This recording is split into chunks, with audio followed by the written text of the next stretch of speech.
ठीक है, मैं अनुराग ढांडा जी अब सीधे आपके पास आते हुए, देखिए सवाल कई हैं जिनमें से एक और महत्वपूर्ण सवाल है जिसका जवाब आपको देना चाहिए। आप कह रहे हैं कि ये ए टीम या बी टीम या सी टीम भारतीय जनता पार्टी की बनी हुई है।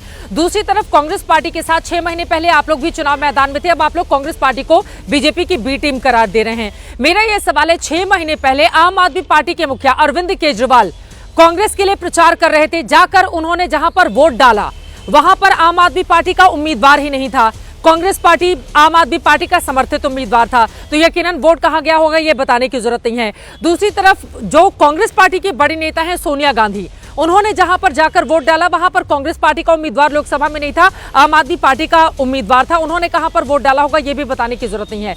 जब हम इस तरह का नैरेटिव बनाते हैं कि ये उनकी ए टीम, ये उनकी बी टीम और ये उनकी सी टीम, भाई 6 महीने पहले यही काम तो अनुराग जी आप लोग भी कर रहे थे ना, और 6 महीने बाद ही पलटी मार गए। अब कांग्रेस पार्टी भी आपको बीजेपी की बी टीम नजर आने लगी।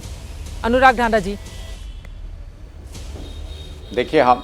देखिए हमने तो जब लोकसभा चुनाव लड़ा साथ में, तो हमने सब लोगों ने ये बताया कि ये लोकसभा चुनाव के लिए गठबंधन हुआ है। और अभी त्यागी जी इतने परेशान हो रहे थे कि केजरीवाल जी ने यहाँ जाके प्रचार किया, वहाँ जाके प्रचार किया, तो भाई प्रचार किया तो बैसाखी पकड़ा दी ना मोदी जी के दोनों हाथों में। ज़्यादा तेज चलने का प्रयास करोगे तो मुंह के बल गिरोगे। पूर्ण बहुमत नहीं आया लोकसभा के अंदर, ये कामयाबी थी गठबंधन की। दूसरी बात, दिल्ली की जहां तक बात है, त्यागी जी ये क्यों नहीं बताते इन्होंने क्या काम किया। हमारे पास बस थी दिल्ली सरकार के पास, हमने महिलाओं के लिए बस फ्री कर दी। इनके पास मेट्रो का कंट्रोल है, तो आप मेट्रो क्यों नहीं फ्री कर देते। हम बार बार चिट्ठियां लिखते रहते हैं।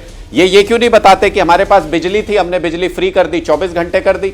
भाई आपके पास जमीन है तो आप किसानों को प्लॉट दे देते, जो जमीन के बदले में उनको देने थे। दिल्ली के किसान सालों साल से इंतजार कर रहे हैं। भाई हमारे पास स्कूल थे तो हमने 22,000 कमरे बना दिए, हमने अच्छा इंफ्रास्ट्रक्चर बना दिया, टीचर्स की विदेशों में ट्रेनिंग करा दी। आप मास्टर प्लान ले आते ना, आप मास्टर प्लान 2041 ला सकते थे, डीडी आपके पास है। आप अपने काम नहीं बताते हो। हमारे पास अस्पताल थे तो हमने लगभग 10,000 बेड ऐड कर दिए दिल्ली के अस्पतालों में। केंद्र सरकार के भी तो अस्पताल हैं दिल्ली के अंदर, कितने बेड ऐड किए क्यों नहीं बताते हैं वो बात। तो मुझे लगता है कि अगर ये काम बताएंगे तो इनकी तस्वीर, तो इनकी कलई खुल के सामने आ जाएगी। इसलिए इनको इन सारे मुद्दों की जरूरत पड़ती है। कभी ये पत्थर फेंकते हैं, कभी चश्मे बांटते हैं, कभी कंबल साड़ी बांटते हैं, कभी ये नेताओं को गाली देने के लिए कहते हैं अपने नेताओं को, और बार बार ये चेहरा बदलते हैं। कभी कहेंगे मोदी जी के चेहरे पे चुनाव लड़ रहे हैं, फिर जेपी नड्डा जी लेकर के आएंगे मैनिफेस्टो कॉपी करके, फिर अब योगी जी को कह रहे हैं उनके चेहरे पे चुनाव लड़ रहे हैं। अरे भाई तय कर लीजिए चेहरा कौन है, मुद्दे क्या हैं, चुनाव लड़ रहे हो कि नहीं लड़ रहे हो, अपने दम पे लड़ रहे हो या हमारे भरोसे पे लड़ रहे हो। ये कह रहे हैं कि आप चुनाव छोड़ दीजिए, हमको कह रहे हैं चुनाव छोड़ दीजिए, तो हार मान लीजिए ना कि आपके बस की बात नहीं है चुनाव लड़के जीतना। हार मान लीजिए, साफ साफ कह दीजिए, हाथ खड़े कर दीजिए कि हमसे नहीं हो पा रहा है। Thank you. देखिए मैंने शालीनता से इसलिए सुना था कि अनुराग ढांडा आप लोगों के लिए एक ऐसा दर्द है जो 1993 के बाद आप लोग कभी जीत नहीं पाए।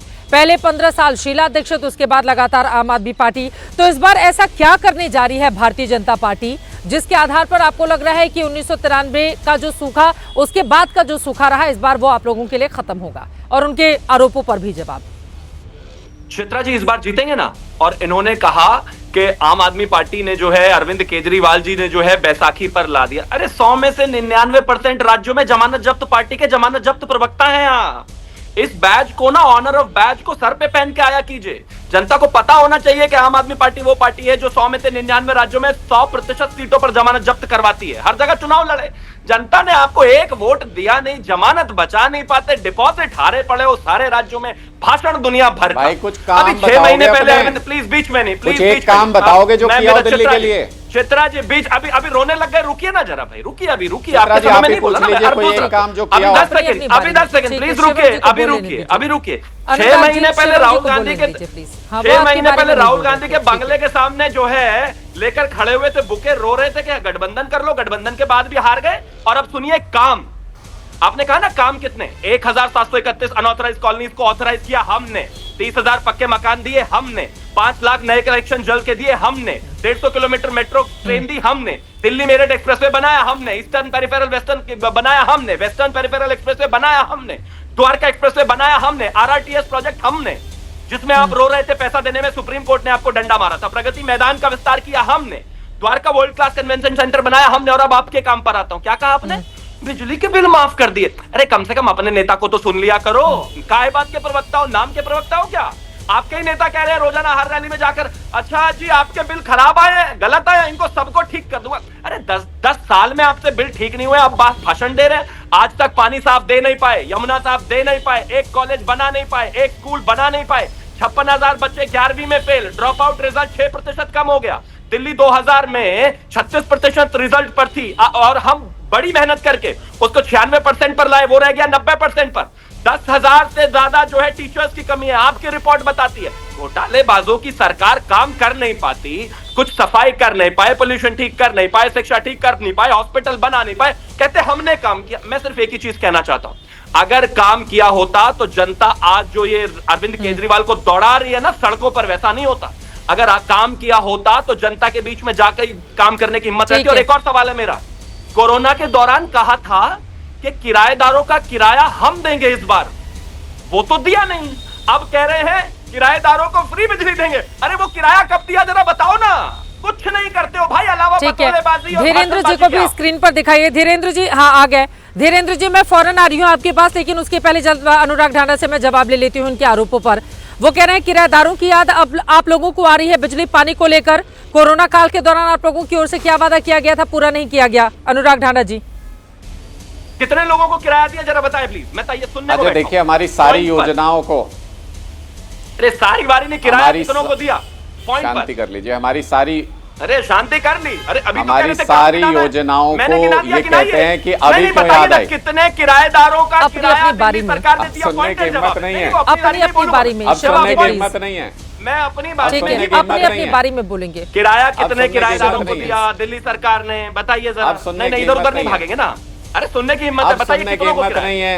अब जवाब ले लेते हैं, जवाब ले लेते हैं। भाई जो बौखलाता है वो पैसे बांटता है, वो कंबल बांटता है, हो गया ना, वो साड़ी बांटता है, वो जूते चप्पल बांटता है, वो गॉगल्स बांटता है, वो पत्थर फेंकवाता है। जो बौखलाया होता है वो ये काम करता है। अब आपको पता है आपकी पोल खुलने वाली है, अब आपको पता है आपको पोल खुलने वाली है। बोलिए, आप हमारा हिम्मत हो तो काम पूछ के बताइए। शिवम त्यागी, आप हिम्मत हो तो आप ये कहिए कि अपने काम बताओ। आप एक बार कहिए हिम्मत है तो अपने काम बताओ। आप एक बार कहिए मुझे, आप एक बार पूछिए अगर हिम्मत है तो। अगर एक मैं बताता हूँ, अब हिम्मत है तो सुनिए, अब हिम्मत है तो सुनिए, चुप होके, अब चुप होके सुनिए। हिम्मत है तो इसका मतलब आप भाग रहे हैं, इसका मतलब आपको पता है कि इतने काम गिनवा देंगे कि आपको समझ नहीं आएगा। इसका मतलब आप भाग रहे हैं, आप में सुनने की हिम्मत बारी में बोले ना महाराज, दोनों लोग बोलेंगे समझ में कैसे आएगा। प्लीज अपनी अपनी बारी में, अपनी अपनी बारी में दोनों लोग बोलेंगे, समझ में नहीं आएगा। प्लीज शिवम जी, आपने सवाल पूछे हैं, जवाब सुन लेते हैं, उसके बाद बाकी लोग भी इंतजार कर रहे हैं। ठीक है, तो धीरेन्द्र जी उतनी दूर से हमारे स्टूडियो पहुंचे हुए हैं, प्लीज अच्छा नहीं लगेगा सर, उनकी भी बारी आने दीजिए। ठीक है, जल्दी से आप 4 लाइन में जवाब दीजिए अनुराग जी, उसके बाद बाकी मेहमानों के पास भी जाना है। प्लीज प्लीज शिवम जी हिम्मत रखिए, प्लीज बोलिए बोलिए। अनुराग चित्रा जी ये जिन किराएदारों की बात कर रहे हैं चित्रा जी, किराया उसमें से ज्यादातर पूर्वांचली समाज के लोग हैं जिनको ये नेशनल टेलीविजन पे गाली देते हैं। गाली, नेशनल टेलीविजन के ऊपर पूर्वांचली समाज को गाली देते हैं और उन नेताओं को फिर आगे बढ़ाते हैं, उन नेताओं को आगे बढ़ाते हैं। नहीं, मैं आपसे पूछ रहा हूं, आप पूर्वांचली समाज के लोगों को जो दिल्ली में आकर के रहते हैं, आप उनको गाली देते हैं कि नहीं देते हैं? माइक तो बहुत अच्छा, आप उनको गाली देते हैं कि नहीं देते हैं? आप जब उनको गाली देते हैं, आप जब उनको गाली देते हैं तब शर्म नहीं आती आपको? माफ किया बताइए। आप पहले मुझे ये बताइए, उन्हीं किराएदारों को आप जब गाली देते हैं, ऐसे नहीं चलेगा भाई, जवाब देना पड़ेगा। आप उनको नेशनल टेलीविजन से हटाते नहीं है, आप उनको आगे बढ़ाते हैं, तब आपको शर्म आती है कि नहीं आती है? भाषण आप उनको गंदी गंदी गालियां देते हैं। आपको जो किराएदार दिल्ली में आके रहते हैं उनको आप गंदी गंदी गालियां देते हैं। पूर्वांचली समाज के लोगों को आपके नेता गंदी गंदी गालियां देते हैं। नहीं रख पाए, भाषण दे रहे हैं। आपने छोड़ा, आपने छोड़ा, ट्रेन आपने बंद की, ट्रेन आपने बंद की, बॉर्डर आपने सील किए। प्लीज मुद्दे पर की वजह से मुद्दे पर आप लोगों की बात खत्म हो जाए, फिर मैं धीरेन्द्र जी के पास जाऊं। ठीक है सर, ये तू मैं की पॉलिटिक्स में ना बहुत सारे ऐसे मुद्दे और कामकाज हैं जो दिल्ली की जनता के लिए अभी किए जाने बाकी हैं। प्लीज सर, आप लोगों की बात हो गई, मैं तो लगातार घूम रही हूँ दिल्ली के अलग अलग हिस्सों में। झुग्गी झोपड़ियों में भी जाती हूँ, सड़क पर भी जाती हूँ, पॉश कॉलोनियों में भी जाती हूँ। बहुत सारे मुद्दे हैं, मुझे लगता है इधर उधर की बात नहीं करके मेन मुद्दे पर बात करनी चाहिए दोनों ही पार्टियों के प्रवक्ताओं को। धीरेन्द्र जी, आप सीधे आपके पास आते हुए, ठीक, अनुराग जी जल्दी से आप अपनी बात खत्म कर लीजिए 2 लाइन में। बहुत देर से आप दोनों लोग बोल रहे थे, समझ में नहीं आ रहा था, प्लीज जल्दी से। वो कह रहे हैं किराएदारों का किराया देने की बात कही गई थी, कितने किराएदारों का किराया माफ किया आपने? ठीक है शिवम जी, मैंने पूछ लिया महाराज, मैं बोलिए। कोरोना के समय में, लिया मैंने, कोरोना के समय में जितनी लेबर दिल्ली के अंदर है उनके अकाउंट में पैसा डलवाने का काम अरविंद केजरीवाल जी ने किया। कोरोना के समय में जितने ऑटो चालक हैं उनके अकाउंट में पैसा डलवाने का काम अरविंद केजरीवाल जी ने किया। एकदम झूठ। 5-5 हजार रुपए हर एक के अकाउंट में डाला। आप झूठ बोल रहे हैं त्यागी जी, अब आपके पास जवाब नहीं है, अब आपके पास जवाब नहीं है तो अब आप बौखला के बोल रहे हैं। एकदम झूठ बोल रहे हैं। सारे ऑटो चालकों के अकाउंट में अरविंद केजरीवाल जी ने 5-5 हजार रुपए डलवाए। आप रिकॉर्ड चेक कर लीजिएगा, जितनी लेबर दिल्ली के अंदर है उन सबको अरविंद केजरीवाल जी ने 5-5 हजार रुपए डलवाए। कोविड के टाइम में जब आपने सड़कों पर भटकने के लिए छोड़ दिया था मोदी जी ने उन लोगों को, तो अरविंद केजरीवाल जी ने बेटा बन के उनका ख्याल रखा। झूठ बोलना जब आपने उनको भटकने के लिए छोड़ दिया था, ये झूठ से काम नहीं चलेगा। भाजपा तो अरविंद केजरीवाल जी ने उनकी मदद की, बेटा बन ठीक है, ये दोनों लोग नहीं मानेंगे। ठीक है, मेन मुद्दे पर आते हैं धीरेन्द्र जी, मेन मुद्दे पर आते हैं। ठीक है, आप दोनों लोगों की बात हो गई, धीरेन्द्र जी मेन मुद्दे पर आते हैं। मेरा ये सवाल है, ऐसा क्या होने जा रहा है इस बार के दिल्ली विधानसभा चुनाव में जो इसके पहले नहीं हुआ और बीजेपी के लिए, जेडीयू के लिए, एलजेपीआर के लिए, आप लोगों के लिए माहौल बदलने का काम करेगा? धीरेन्द्र जी एक काम कह रहे थे आम आदमी के प्रवक्ता चित्रा जी की, बताइए आप हम लोगों ने क्या किया, और ये अपने बहुत सारे काम गिना रहे थे। इनके काम को बताने के लिए तो सुप्रीम कोर्ट ने ही कह दिया है कि जिनके चेहरे पर ये चुनाव लड़ रहे हैं उनको दस्तखत करने की भी छूट नहीं दी गई है, कानून ने उनके हाथ बांध कर रखे हैं। तो 10 साल के इनके कुकर्म का यही नतीजा है। और अगर आप काम करते तो दिल्ली के जितने झुग्गी झोपड़ी में रहने वाले लोग हैं, गरीब लोग हैं, दलित लोग हैं, आज कराह नहीं रहे होते। आज आपके गंदी पॉलिसी के चलते, भ्रष्टाचार के चलते लोगों को न बढ़िया मकान मिल सका, न पीने के लिए बढ़िया पानी मिल सका। और पूर्वांचली को कह रहे हैं, पूर्वांचली को फर्जी बताने वाले यही केजरीवाल, उनसे बड़ा फर्जीवाल तो कोई नहीं, उनका नाम फर्जीवाल होना चाहिए। आज पूर्वांचल के लोग इस चुनाव में अपना मत दे करके, और ऐसे मुख्यमंत्री जिन्होंने पूर्वांचलियों को फर्जी कहा है, इस बार बदला वो लेंगे, आप चिंता नहीं करिए। और जिस तरह से योगी जी की एंट्री की बात हो रही है, सिर्फ योगी जी की बात आप नहीं कह रहे, जोगी जी, मोदी जी और एलजेपी, अरे क्यों बीच में हल्ला कर रहे हैं आप? इसके बारे में आप स्कूल की बात कर रहे हो।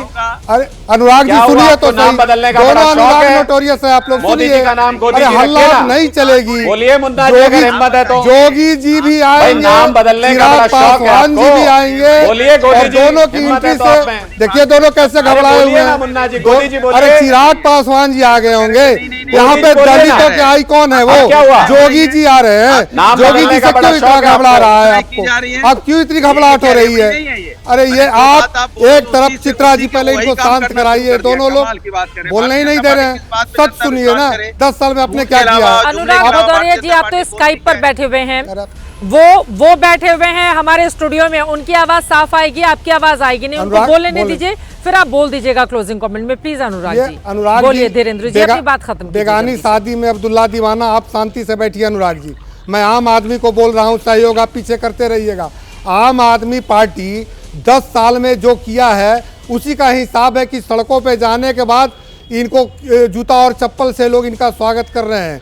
और मैं बता रहा हूं कि आने वाले समय में सिर्फ योगी जी की एंट्री नहीं हो रही है, हमारे नेता आदरणीय चिराग पास, इनके कर्म इनको बता रहे हैं। जूता चप्पल इसको महिमा मंडित नहीं करना चाहिए, नहीं कर सकते हैं, लेकिन जिस तरह का काम किया है उसके लिए मैं बता रहा हूँ। जेल हमने भेजा था क्या? जेल तो इनको कानून ने भेजा है, जेल जाना कोई अच्छी बात नहीं है। चित्रा जी, इनके 9 साल के कुकर्म ने, 9.5 साल में एक एक इनके नेता किस चेहरे पर ये वोट मांग रहे हैं। में जल्दी से अनुराग भदौरिया जी, अगर दिल्ली में एक भी सीट पर आप चुनाव लड़ लेते तो फिर उनको ये नहीं कहना पड़ता बेगानी शादी में अब्दुल्ला दीवाना। अब आप बोल लें दीजिए क्लोजिंग कमेंट, टाइम नहीं है हमारे पास, क्योंकि चित्रा जी वो बहुत अच्छी तरह जानते हैं, चूंकि हमेशा वो दीवाने रहते हैं ना बेगानी शादी में, कूद के आ जाते हैं, पूछती है नहीं भारतीय जनता पार्टी, फिर भी कूदे कूदे घूमते रहते हैं हर जगह। सवाल ये है कि ये भी नहीं कह सकते कि हम अपने नेता को प्रधानमंत्री देखना चाहते हैं, ये बोल भी नहीं पाएंगे, इतने मजबूर नेता हैं ये। अब सोचिए इनकी बात का क्या जवाब दें। दूसरी बात, रेवड़ी कल्चर की जो भारतीय जनता पार्टी बात करती थी, आज तो उसी पद चिन्हों पे जो आम आदमी पार्टी या विपक्ष जो जनता की सुविधाएं के लिए फ्री में उनको जैसे जो सुविधाएं देती थी, उसी सुविधा में तो भारतीय जनता पार्टी अब करने लगी कि हम भी आएंगे तो महिलाओं के लिए ये करेंगे, हम भी आएंगे तो फ्री में ये करेंगे, हम भी फ्री में ये करेंगे। इसके मतलब आप सिर्फ उस लाइन पे चल रहे हो जिस लाइन पे आम आदमी पार्टी और विपक्ष चल रहा है। ये विपक्ष को फॉलो कर रहे हैं। विपक्ष जनता की बात करता है तब इनको याद आता है, हाँ जनता की बात करनी है, हाँ मैं तो भूल गया जनता की बात करने के लिए, जल्दी से लाओ लोगों का कौन सा विपक्ष है जिसमें कांग्रेस पार्टी है ही नहीं। ये भी बड़ी विचित्र स्थिति है राजधानी दिल्ली के लिए। समाजवादी पार्टी हाथ में हाथ लेकर चलती है साइकिल पर सवारी करवाने उत्तर प्रदेश में कांग्रेस को, लेकिन दिल्ली में आकर यहीं पर कांग्रेस पार्टी पर जमकर वो निशाना साधती है और कहती है कि विपक्ष का ये, विपक्ष का ये वो। लेकिन इन सब के बीच अपने आप में बेहद दिलचस्प होगा ये देखना कि योगी आदित्यनाथ की जब एंट्री होती है तो भारतीय जनता पार्टी के लिए किस तरह का माहौल बनता है, किस तरह के नारे यहाँ पर गढ़े जाते हैं और उसका काट लेकर आम आदमी पार्टी के अरविंद केजरीवाल क्या आते हैं। दिल्ली चुनाव से जुड़ी हुई हर एक जानकारी, हर एक खबर, हर एक नारा और उसके मतलब लगातार आप तक पहुंचाते रहेंगे। महादंगल में अभी के लिए दीजिए इजाजत। देश और दुनिया की तमाम खबरों के लिए आप देखते रहिए एबीपी न्यूज।